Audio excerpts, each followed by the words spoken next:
edition of the We Are City of Five Nations podcast, Positive Prevails series. I'm your host, Chuck Mills. I'm a former mayor of Shawnee. I own Mills Machine Company, third generation manufacturing company that's been here since 1908. So we've been here a long time. And I've asked Daniel Shaughnessy if I couldn't work this week before the elections on educating the citizens in our community about all the positive things going on in the city. There's a lot of negative campaign rhetoric in the newspapers and on social media. And, you know, I don't want to look at the negatives. There's always going to be problems, but let's focus on the positives and all the good things going on in Shawnee and what it looks like in the future. And so we've asked several leaders to come on and help inform us. Yesterday, we talked about the Blue Zones, and I personally learned a lot about the whole program, and am very excited that we have that in our community and have that opportunity to provide better quality of life and healthier options for us to live longer. And that's really what we want. So we're very fortunate to have that. Now, today, we have a guest, Justin Woods, who is the principal chief of the Sac and Fox Nation. And Justin is a lifelong resident, and I've known Justin a long time. I think he graduated with my oldest daughter in 2007. Is that right, Justin? It's close enough. Yeah. 2008. 2008. Well, 2008. Yeah. We went to school together. It's good. Yeah, you went to school together. I knew you went to school together. I couldn't remember if you graduated with her or not. But so we've known each other a long time. And then as he was elected to the House of Representatives, I supported him, and he did an awesome job. And, then family came along, and he had to make a choice, and he made the right choice. Family's number one. And, he comes from good stock, good people. His dad's been a longtime Shawnee police officer, was a resource officer at the Shawnee High School forever, seemed like. Freeland Wood, and his wife, or his mom, Shirley Wood, is a teacher, a pre-K teacher out at North Rock Creek. And now Freeland is out there as a resource officer. So that's really a cool deal. And so everything's kept local here, but he comes from really good people. And anyone that knows Freeland and you've seen him on the street, is one of the nicest people you will ever meet.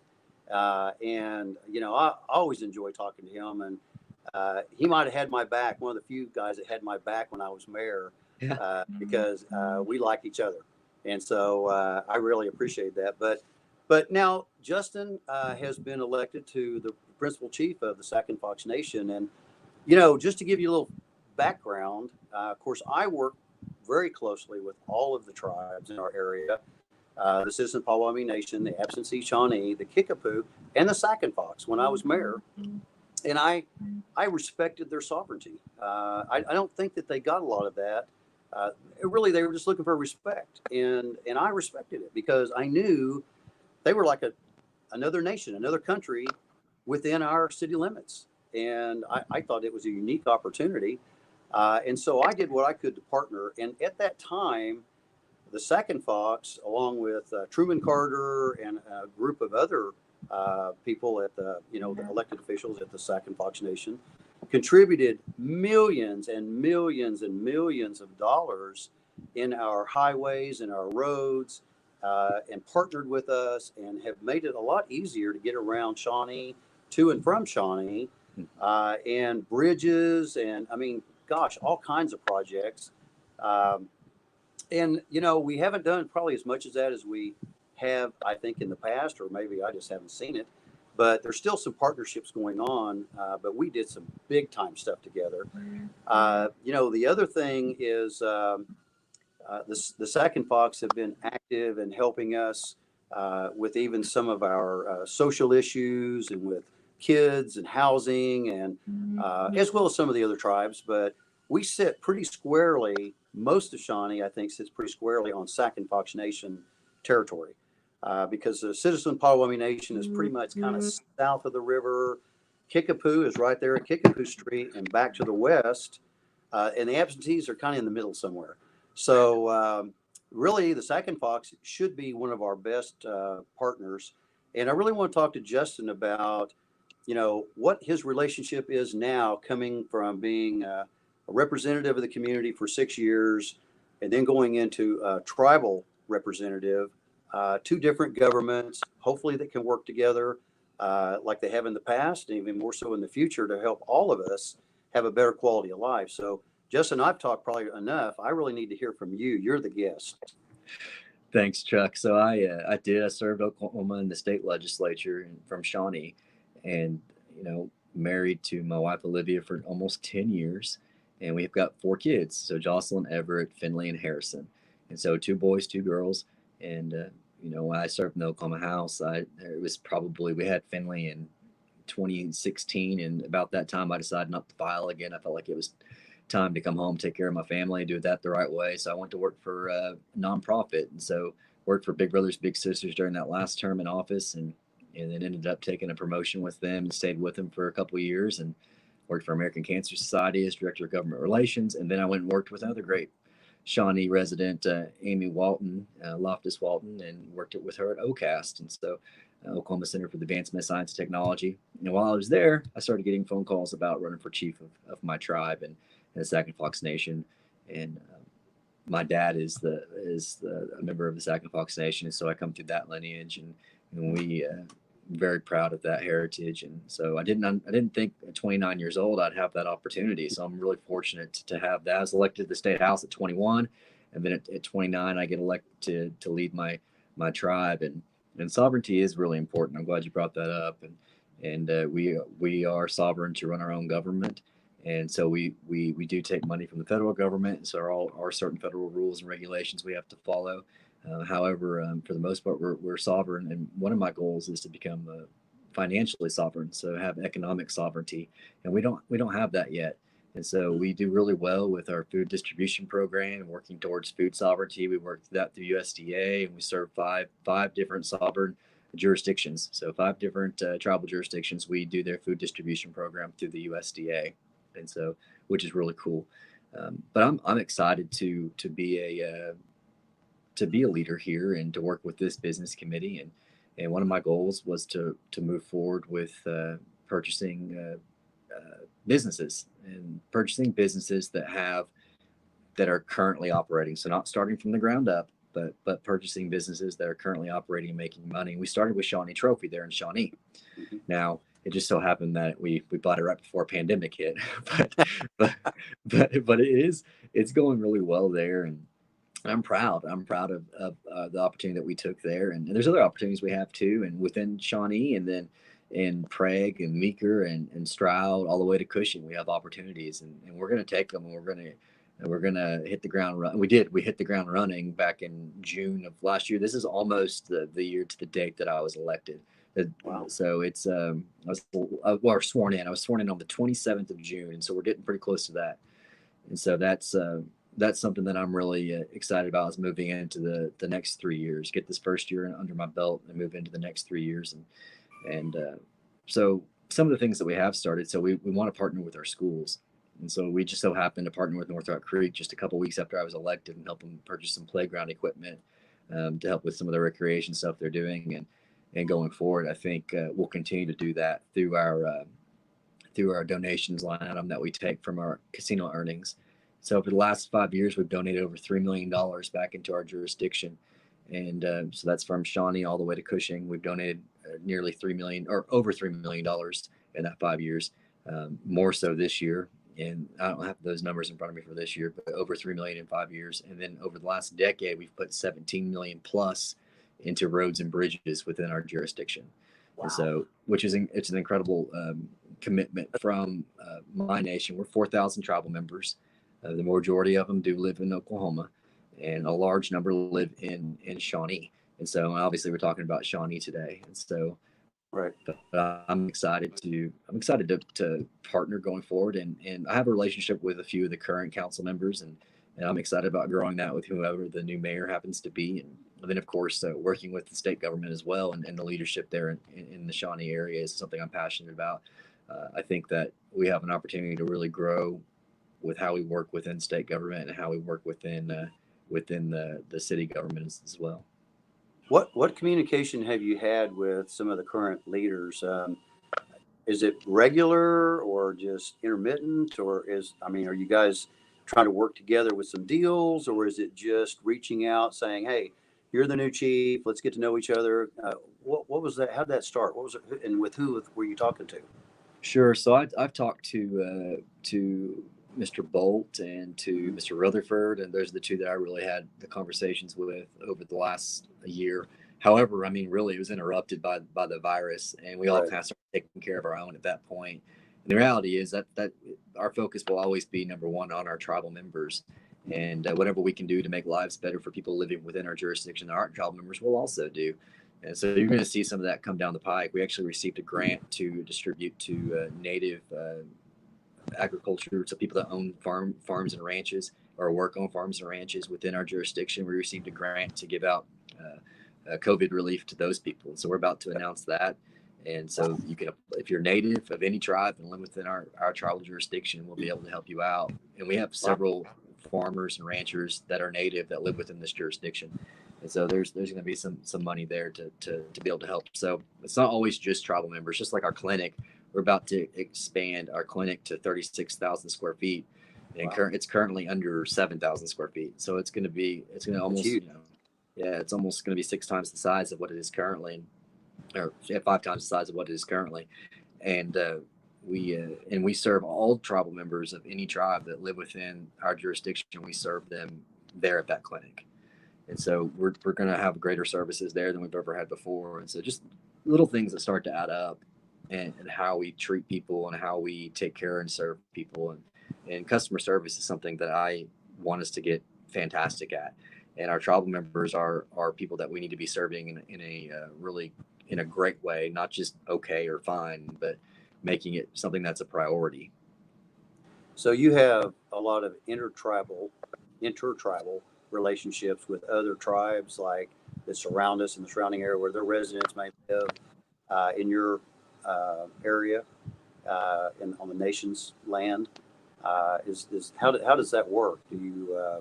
They're card carrying, I assume, and they just show their card and they have the same services, and that pertains to you guys as well, going to the other, like let's say to go to Seminole, or how does so that you work? have to Right, you have to live within the jurisdiction. Oh, okay. And so if they live within Zack and Fox jurisdiction, which is between downtown Shawnee, runs along Kickapoo, goes, and so Kickapoo would be the west boundary line, and then back north or back east, and then it runs all the way to Cushing up 99. So you go a little ways up 40. There's a break, and then Moccasin Trail, which everyone's real familiar with. Jim Thorpe's birth site is there off of Moccasin Trail, and headed towards Prague. And so so if you're a tribal member, or if you're an employee, if you're one of our employees, you're able to use our benefits, use our clinic as well. We changed that. I think they changed that the year or two before I was elected. So our employees have that benefit as well. Wow. I had the opportunity to serve as on the Business Enterprise Board committee, and then I was chairman for a year. And George Thurman, the chief at the time, asked me to come on, and I had such a good relationship when I was mayor. And some time had passed, and he said, "Hey, would you come on? We need some business people on here." And I said, "Sure." And so my whole intent, was to do exactly what you're doing. I wanted them to diversify. I was the only business person on the board, even the business committee, which is all your elected officials. And I had to go in and try to explain to them how it worked, how you have to market yourself and how you need to diversify, because right now or then your primary income was from gaming. And we all knew that gaming was going to maybe plateau at some point, there's a saturation point. And I was looking at their future, and they all looked at me like, okay, wait a minute. You're not a tribal member. Why do you care? Well, I care about the whole community. We're all in this together. We all live here together in this little pond, And I said, we should all be helping each other be successful, because if I can help you be successful, I'll be successful too. Right. It's just the way it should be. And so, and it was hard because, I was trying to sell this idea to people that were not business people and trying to Right. break it down in a business like manner. Right. And, thank goodness you came along because, we tried several different things and had a lot of opportunities. But you get elected, and right out the gate, bam, Yeah. you're buying a business. You're in business. You're doing that exactly what I tried to do for 3 years True. and failed. I mean, I moved them along, Right. but I couldn't make it happen. And so Right. it took leadership, and you were the right guy at the right time. And I applaud and respect what you're doing because it's fun for me to sit back and watch Yeah. all that groundwork you kind of did. And so someone took it to the next level. I don't care. I was just trying to get them there. And Right. my interest was not because I was a tribal member, I was getting anything out of it. It was to try to make things better for our whole community. And I want all the tribes and nations to thrive and prosper because it's good for all of us. Right. So what I've been trying to say this entire time is what's good for the Sac-and-Fox Nation is it's really good for our communities we live in, and it's good for the state of Right. Oklahoma as a whole. If we're successful, then people will be successful around us, right? Um, so our focus is number one, taking care of our tribal members, and then number two, taking care of the communities that we live in. And of course, born and raised in Shawnee, I'm really excited about taking part in being a leader of a tribe that's, the area is Shawnee, and so it's a big chunk of the area we live in. But Cushing's important to me, and Craig and Meeker and Stroud, those are all important areas to me as well. So what I really enjoy is getting to know those communities more so than I have in the past. I knew their legislators when I was in office, but I didn't necessarily know their communities. And so that's something I've been focusing on, is getting to know those community leaders and trying to become a part of what they do. And obviously the virus has put a big damper on a lot of the things I wanted to try to do right off the bat. But um, but honestly, our people were ready to diversify the economy. But what's important is while we diversify our economy, but keeping taking care of our culture and taking care of our language and taking care of the things that we take that we can easily take for granted. And I didn't grow up in any of this. I didn't grow up traditional. My dad grew up with his relatives very traditional, but for whatever reason, he chose not to raise us that way. And so I'm learning too, and I'm learning words in our language and learning about our culture in a way that I've never learned about. But I do know that you don't want those things to go away. You want to keep them, and you can move forward economically while also taking care of your culture and your heritage and traditions. And so that's been our focus. But I mean, we've got some really cool things coming down the pike that I'm not able to talk about yet, but that I think Shawnee and the surrounding areas should be and will be extremely passionate about. And it's going to be good for the area. And we received nearly $25 million in CARES Act funding, and so a lot of that is going to be is going to help our tribal members directly, and will indirectly help the communities they live in, and some of it will directly help the communities that they live in, and will be a benefit to both tribal members and non-tribal members. So, what, in your opinion, can we do to assist you, work closer with you? Are the communication lines open and good? And what is it that we can do, or what can the citizens even do to help you guys be more successful, which will ultimately come back to helping us be successful as well? Do you have any ideas about that? Sure. So if you see an opportunity, I want to know about it. That's a big thing. And so far, members of the community have not been shy about sharing opportunities. Good. And to be completely honest, if not, I don't, it's not blaming the virus. It just happened, and so it slowed a lot of things down. And so there are a lot of opportunities that we had that had just completely slowed down. But I like to call this little break time that we've had as an opportunity to research, Right. and to see how there's no running into anything without researching it first. And so at Shawnee Trophy, we know it's not going to be our bread and butter forever, but it's an opportunity. It's a building block. It's your first piece of the puzzle. I mean, it's something that we had to do, and I'm blessed with an excellent business committee right now with men and women on this business committee that they do understand the need to economically diversify, and they understand business. And we're very fortunate to have the right employees in place at the right time, and then travel members that are buying in because they are excited. They're excited about economic diversity, and they're excited about moving forward that way. And they know where our priorities are. And ultimately, if we get 5 or 6, 7, 8, 9, 10 businesses that are working and making money and contributing to the economies that they reside in, it's going to be better for all of our travel members going forward. And we did well with gaming this year, even in spite of the fact that we had the virus hit. We did really well.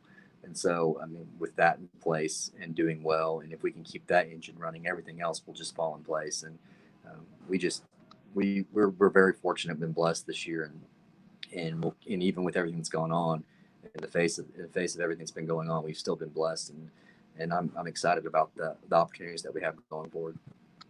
Well, and I know you guys are doing all the right things with the virus. I saw the news yesterday, or you had to shut down for 2 weeks or whatever because you found a case. And so I know my wife goes and gambles, so I know everyone wears masks. They're sanitizing, so, and, a lot of the machines are shut off, which she's not very happy about, but, what you got to do, social distancing. And, but you guys are doing the right things. You're not trying to hurt the public in any way for financial gain. I mean, you're doing all the right things. And I think that sends the positive image to the surrounding communities that you're not reckless about people's health, and you take this seriously. And, sometimes you have to take safety and protection over the mighty dollar. So kudos to you guys. Right. I'm proud to say that we never once even looked at the financial impact. We were able to get the PPP loan. And so we were able to take care of our employees that way. And I think we furloughed for like a week before we got the PPE. But for the first month of the shutdown of those casinos, we paid every single employee. And we never furloughed any tribal government employees. And so they're all, even the ones that aren't here right now, are still being taken care of. And what's good about that is that they're not having to go get unemployment. And right. It's not a drain on the state's economy, and it's not a drain on the federal government. And we're able to do that in part because of the leadership we have right now. We want to take care of people. A lot of those people are our tribal members, but they're all members of our community. And so we're excited about that. And then we're able to do a relief distribution with that CARES Act money to all of our tribal members. And we're doing 2 of those disbursements. And before we even got money from the CARES Act, we did a disbursement to our elders. And so we were able to put the money together to help our elders directly right off the bat. And just to make sure that everyone's able to take care, at least to a degree, of things that they may not be able to take care of right now. And so not everyone's been fortunate enough to keep a job this entire time. And so we want to make sure that those that weren't are taken care of. And then those that were, this will help. And it'll also help stimulate the economy in the areas that we're able to serve them in. So I'm really excited about that and that opportunity that we've had because of the CARES Act dollars that we were fortunate enough to get. And hopefully moving forward, everything we do with those dollars will have, and I don't see how they won't, but have a direct positive impact on the communities in which we reside, which obviously Shawnee is a big part of. Right. I know a lot of your tribal members live in the Shawnee city limits and enjoy the benefits of, the quality of life that we're trying to create here and continue to.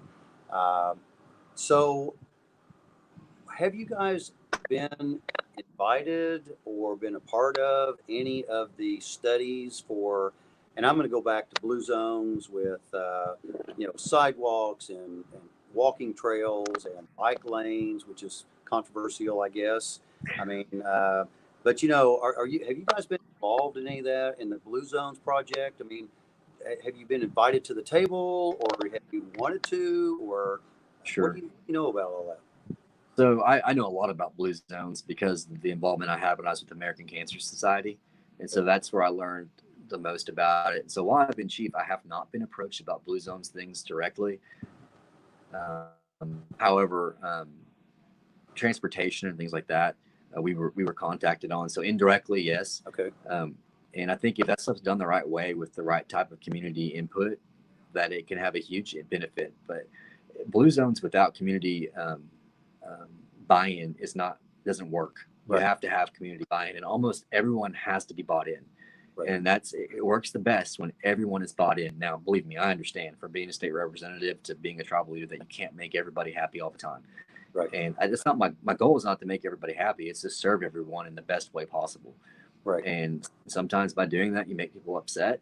But the goal obviously is to always just try to take care of everyone, help the most people in the best way possible. And blue zones, I think, if done the right way, it can have a huge impact on the community. But buy-in is just so important, and that's something that as a tribal leader, and then also as a state representative, my goal was always to get as much buy-in as possible for whatever we have going, and we've been successful in that thus far. Well, from what I learned yesterday, I mean, it's just a healthy option. We're not requiring anyone. We're not forcing anyone. It's like, look, if you want to live to be longer, here's some proven ways that can help make that happen. And I Mm. already told them yesterday, I said, look, I'm not a vegan. I was born here. I got to have my steak and potatoes. And, I will avoid fried food and carbs as much as I can. I'll eat as many vegetables and fruit as I can, which I like. I love them both. Yeah. And, but we're not forcing people. And Right. so I guess part of that is being able, and yesterday I mentioned that we were going to be talking to you and Richard Driscoll at Fire Lake Foods. Of course, they're a certified store. They brought in, like you said, 100 different, different varieties of fruits and vegetables. And so they really made that available. And I know that's a little bit of a haul for your tribal members, but, they have everything that you would want. And he's invited you to, if you want to call him, he would help you. He would come up there and help you in any way. And I know you don't have the grocery store like he's got, but he would help you guys in any way. Right. And for you to lead the charge and show to your tribal members that you care about their longevity, their health, their quality of life, their well-being, and to be a part of that program, I think would be huge. The Citizen Powwow Nation's already bought in. Right. And you guys are probably our next biggest partner. Like I said, we have the Kickapoo and the absentee as well, but you guys are very visible here in our community. And, I see it as a natural, but, it's going to take leadership. And Right. maybe you have some other people that you'd like to delegate that to, but I encourage you guys to come together and let's see how all of our citizens together can Sure. live a better life and more healthy life. Right. And so grocery stores might be in our future. And Oh, so, good. so We need, that's something that, like food sovereignty is an important thing as well. And so we've worked on things like that. And, sure, I think I'd love to talk to Richard. I like him a lot. He's a oh good yeah. guy, and he's done a great job over there. But yeah, I think anything you can do to increase the well-being of your people, and we've got some great programs when it comes to issues our people have, and so just moving forward with that type of mindset is always important. So you mentioned earlier about, opening up this communication relationship. What's the best way to get a hold of you? Are you in your Stroud office? So I'm in my Stroud office, and Okay. my cell phone number I've given to everybody. It's 405-240-0044. And it's I answer that phone day and night, and it's funny. I always tell people I put my personal cell phone number on my first state representative card I had, and I got a call about 3 o'clock in the morning from someone that needed to be bailed out of jail. And so, and so my dad just happened to work midnights at the time. And so I called my dad and I said, what's going on? But he just happened to be someone that had picked up my card from probably from a county fair or something I might and need had this it. someday. My get out of jail Yeah. card. Yeah. And so I don't know how much I helped him out, but I think he ended up being okay. So So, but you still live here in Shawnee, right? I do. I live Okay. in Shawnee. We live in the heart of Shawnee, and my kids go to school at North Rock Creek, and my mom teaches at North Rock Creek, like you said. My dad's the resource officer at North Rock Creek, and of course, I went to Grove School K through 8, and Right. then graduated from Shawnee High School, and so I feel Right. like I have a huge.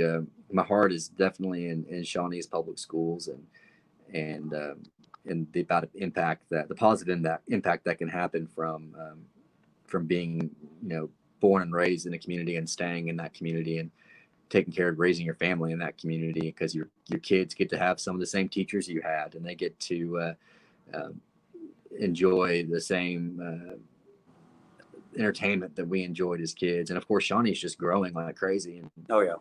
And so far, um, I think my kids would love to raise their kids here. I mean, Yeah. my daughter will be 10, and it's just incredible looking at the type of people they're going into, and people in Shawnee have an influence on that. Right.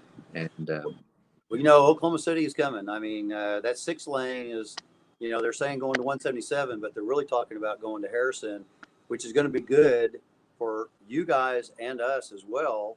right. And I'm excited because, you know, this is our opportunity to showcase our community and Right. who we are. I mean, we've got the best of all worlds. We're close to Oklahoma City, but we're far enough away to be our own person and be independent, have our own identity. It's an ideal thing. You know, we're not blended in like Midwest City, Del City. It's like, okay, where does it stop and start? Now, someday it may be like that, but maybe not. I guarantee probably not in my lifetime. Right. But, you know, what an opportunity to build that infrastructure now to, you know, accept that mass of community that it's going to come. It's going to happen. Let's welcome it. Let's be prepared. You know, it's not like we're going to be in Oklahoma City, but Right. we still are going to have our identity, our culture, just like you do, your history. It's so important to maintain who we are. You mentioned earlier that you had some communication with two of the candidates right now, Ed Bolt for mayor and Darren Rutherford as a commissioner. What did they reach out? Did you reach out? What kind of dialogue have you had? And then have you had any dialogue with the mayor?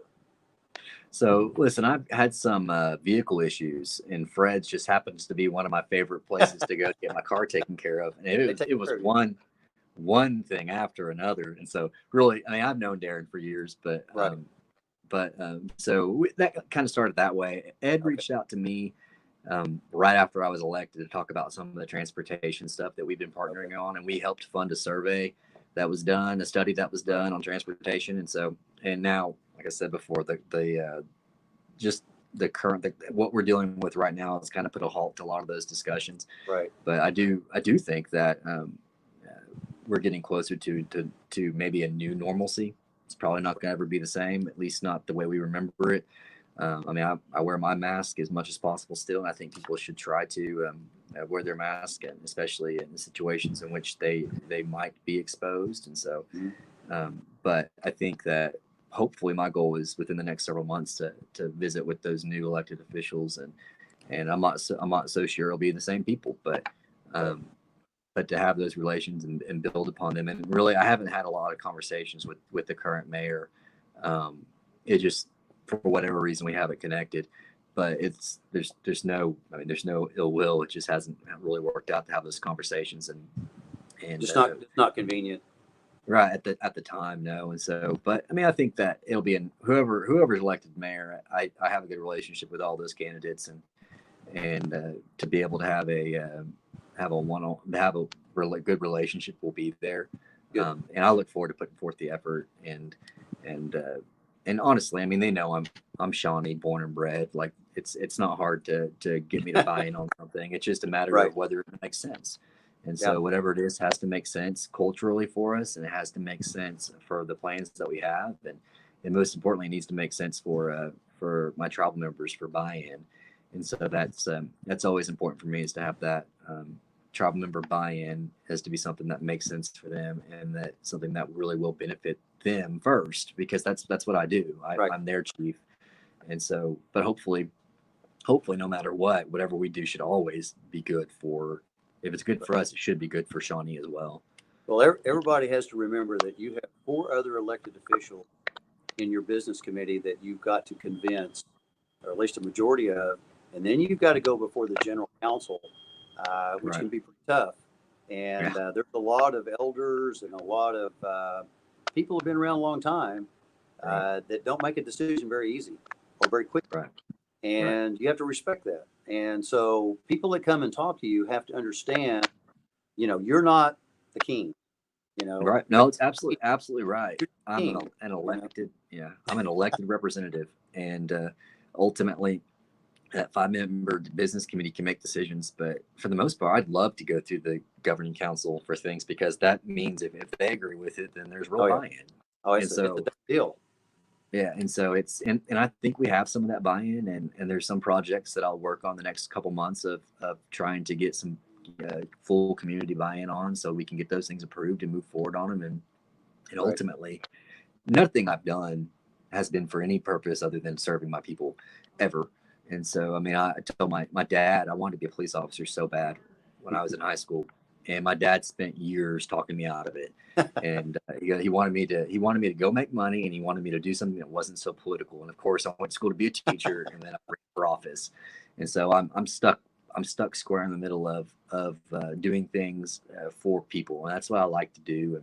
And that's what was bred into me. I mean, my mom's a teacher, my dad's a police officer, and serving people is important to me. And I won't always get everything right. And that's why I try to explain to people I can't get it right, but I've always had the best interest of everybody in mind. And my career should back up the fact that my priority has never been my benefit. It's always been for other people. And God's been good to me to allow me to take care of my family while doing that. But every job I've had has always been service related and nonprofit related. So it's and that, I mean, honestly, unless something crazy happens, that'll probably be what I do until I die. And so which I'm okay with. It gets in your blood. You have a servant's heart, and I love helping people too. And it's so rewarding. You really feel like you have purpose in your life, helping other people, watching them succeed, because it ultimately it will come back, and at some point, you'll see the benefit, but it doesn't really matter. You're not looking for a benefit. That's what's so beautiful about it, because it comes back and you're like, wow, how'd that happen? And you weren't even trying. So, thank you very much for doing that. And you mentioned, I'll say one more thing. You mentioned that, I remember Ed Bolt telling me that as soon as he got elected, he kind of took on two big issues. And the mayor said, yes, please take those. And they were difficult. One was public transportation.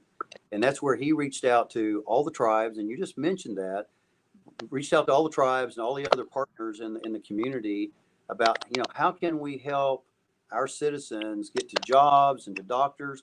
I mean, we have a central Oklahoma transportation system, but you have to get a reservation way in advance, and it's 100% not reliable all the time, but they're pretty good about it. But really getting some good public transportation, and I'm glad that you guys stepped in, and we're willing to be partners in that. We want to continue that conversation in the future. The other hard one he took on was the homeless, and that's an issue that touches all of us. And it probably touches the nation as well. Homeless people, and what are we going to do? And again, bringing in all the partners, and I don't know if you guys were involved in that or not, but I know a lot of the agencies were involved within the community about, how can we help mitigate this situation? I know one thing that's happening is the Red Rock Behavioral Center down here on Union and Main is moving out onto Harrison Street, across from the cemetery, and that will alleviate a little bit downtown, but it's still not going to fix the problem. It's a long-term problem. Have you had thoughts on that, or you have been approached about that? Sure. So, I'm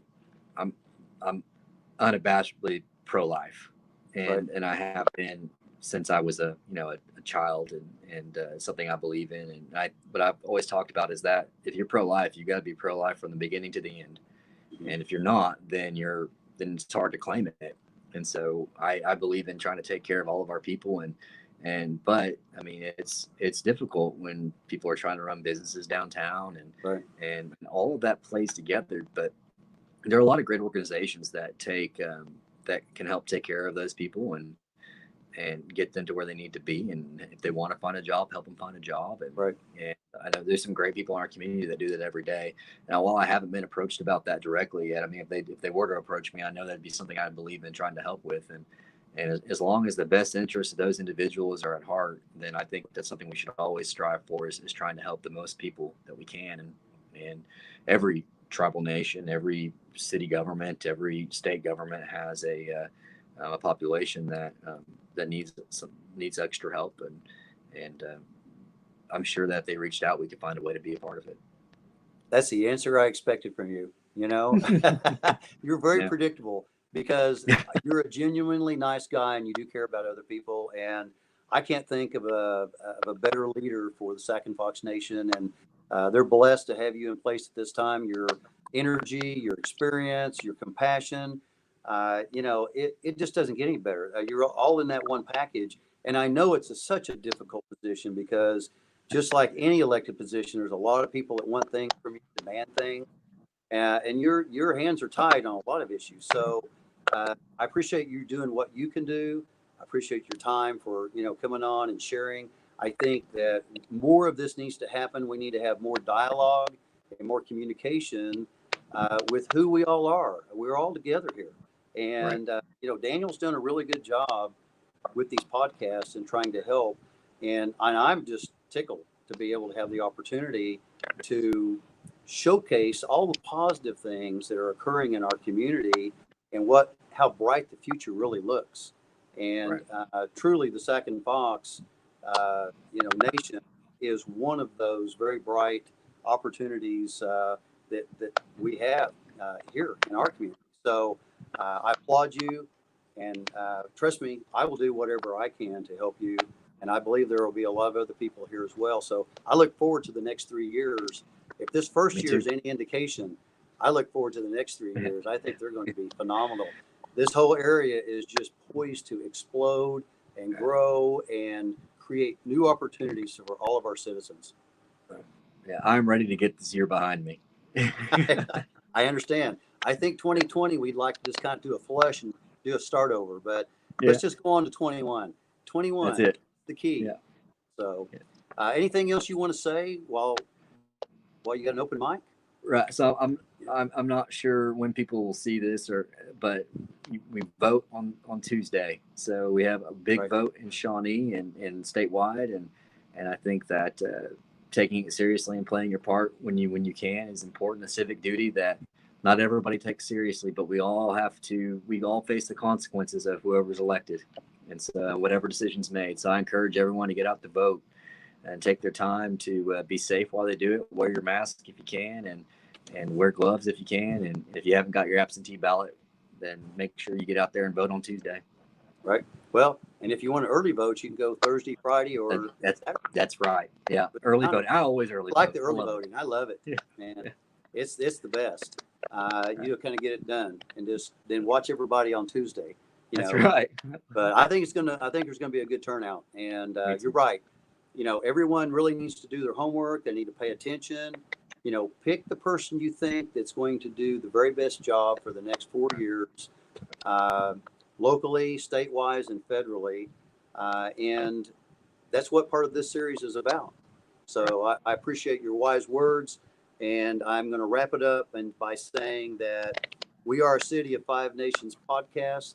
Positive Prevails series will continue tomorrow. Tomorrow morning, we're actually going to have an interview with Mayor Finley early, about 8 o'clock. And then we're going to talk about the bike trails on Friday, hopefully. But this is a great series, and I'm having a blast. I'm looking forward to it. And once again, I appreciate you for being on here. And Daniel's tagline is "Together we build community, one season at a time." Thank you, Justin Wood, for being with us, and we'll see the community tomorrow here at 8 o'clock. Thanks.